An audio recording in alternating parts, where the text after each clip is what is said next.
আর অপেক্ষা করিস না কানাই বোটকে, মৌচাকটা গড়িয়ে দে। অনেকক্ষণ ধরে এদের সাহায্য করে আমরা অনেক বড় ভুল করেছি। এরা ভালো কথার লোক না। যথা আজ্ঞা মহারাজ।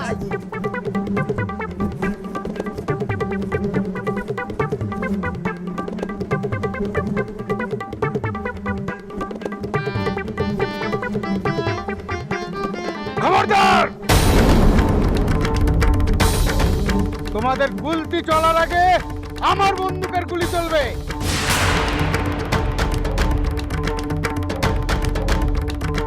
আমার মেয়ের বিয়ে যদি আজ না হয়, তাহলে এই বিয়ের আসরে মুখুজ্জি বাড়ি ছেলের লাশ পড়বে।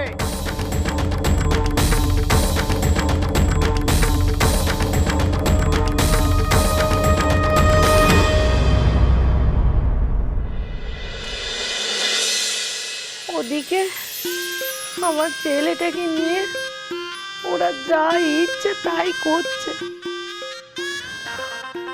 আর এদিকে আমি ওর মা হয়ে চুপটি করে ঘরে বসে আছি।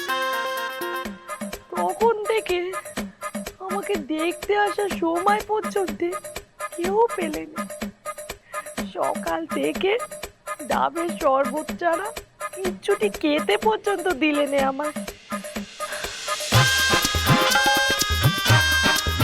এই ওষুধ কানায় সেই থেকে খেয়ে যাচ্ছে, খেতে ভালো এই চা।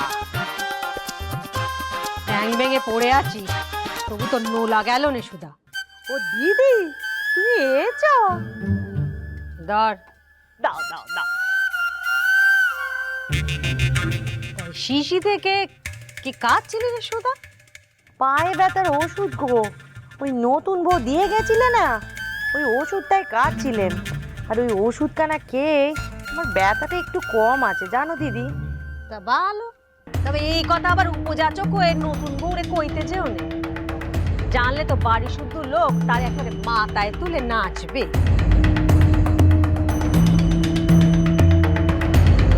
নেকা আরে সুধা, বলি ছেলের বিয়েতে মারে যে উপোস থাকতে হয় এইটা তো জানা নেই।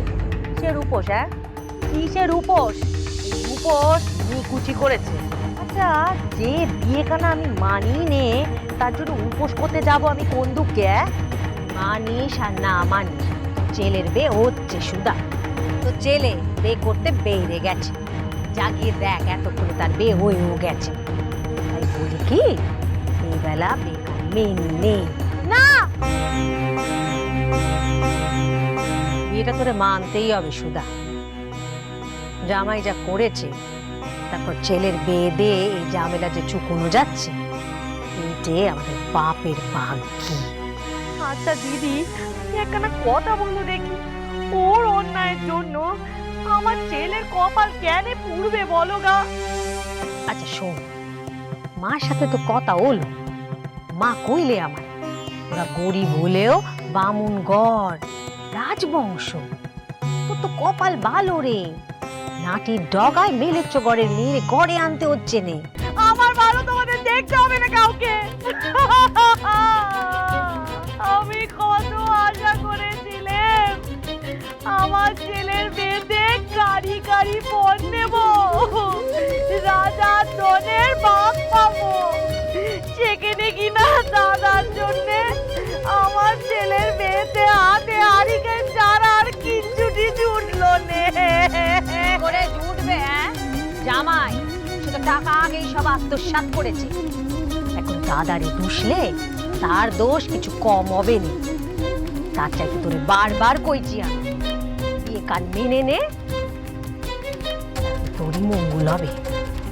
হরে কৃষ্ণ কৃষ্ণ কৃষ্ণ কৃষ্ণ কৃষ্ণ হরে হরে। আমার ভাই আমার সাথ দিলে নে, তা দিদি কেন আমার সাথ দেবে? আমার কপাল খানায় ফুটো। নিয়ে যাও লোকে। খবরদার, কোনো কেরামতি দেখলেই গুলি চালিয়ে দেবো। বসা, মাথায় টোপর পড়া। নাই বলবো না। খবরদার!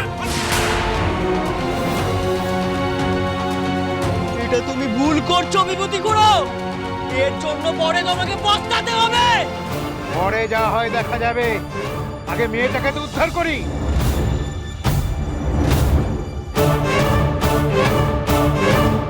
কি হলো ঠাকুর মশাই? এতক্ষণ তো লগ্ন বই যাচ্ছে বলে খুব চিৎকার করছিলেন। এই তো বর বসে আছে, শুরু করুন। ওম বিষ্ণু, ওম বিষ্ণু, ওম বিষ্ণু।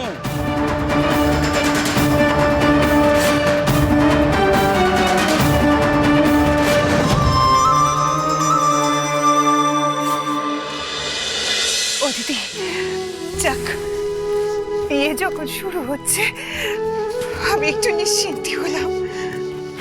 আমি এবার ভেতরে যাই, আমাকে তো আবার দেখতে নেই। তোমরা কিন্তু একটু দেখে শুনে দেখে সামলে নিও, কেমন?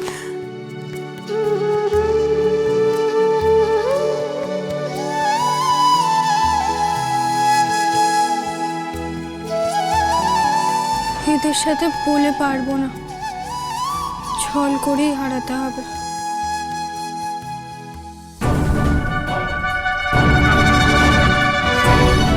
তোমাদের মহারাজের বিয়ে আজ আমাদের আটকাতেই হবে।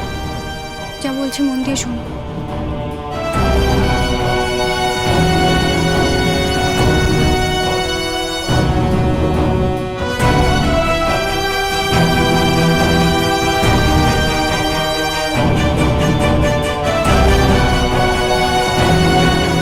পৃথ্বীরাজকে উদ্ধার করার মতো ক্ষমতা আমাদের নেই।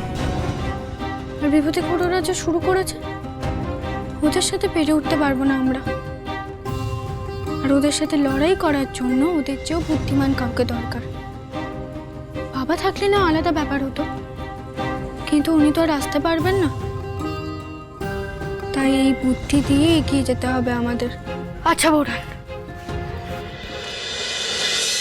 পুণ্ডরিকং সরেদ্ধরে এতে গন্ধপুষ্পে বিঘ্ন বিনাশায়, এতে গন্ধপুষ্পে নারায়ণায় শ্রীবিষ্ণবে নমঃ, এতে গন্ধপুষ্পে শিবাদি পঞ্চদেবতাগণে নমঃ। কখনো না, না, আমি এই বিয়ে কিছুতেই করতে পারবো না। দাঁড়াও। না মানে তোর খান পারবে বস। বিভূতিদা, বলো তো মেরে ঠ্যাং দুটো ভেঙে দিই, আর নড়তে চড়তে পারবে না, আপসাই বিয়ে করতে বাধ্য হবে। তাই করতে হবে। না,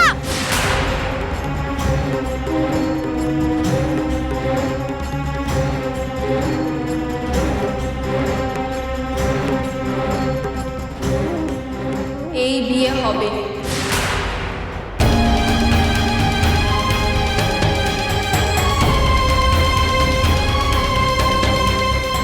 এসব কি বলছো বউ? যা বলছি ভেবেচিন্তেই বলছি। আমার আপনার মেয়ের বিয়েতে কোনো আপত্তি নেই। আমি চাই না আপনার মেয়ের ক্ষতি হোক।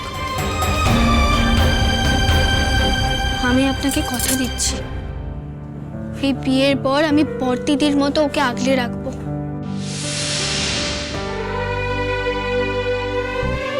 বৌঠান যা বলেছে ঠিক বলেছে মানিক। এ বিয়ে হতেই হবে, তাছাড়া তো কোনো উপায় নেই।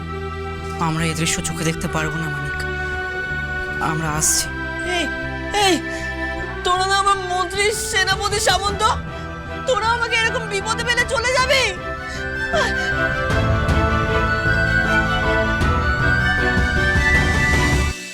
কই মেয়েকে নিয়ে আসুন, এবার তো শুভ দৃষ্টি হবে। দাঁড়ান, আবার কি হলো?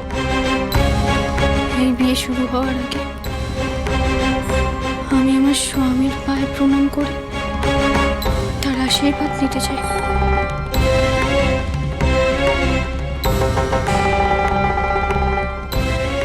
নাও নাও, যত ইচ্ছা আশীর্বাদ নাও। এই সব পারুলকে নিয়ে এসো।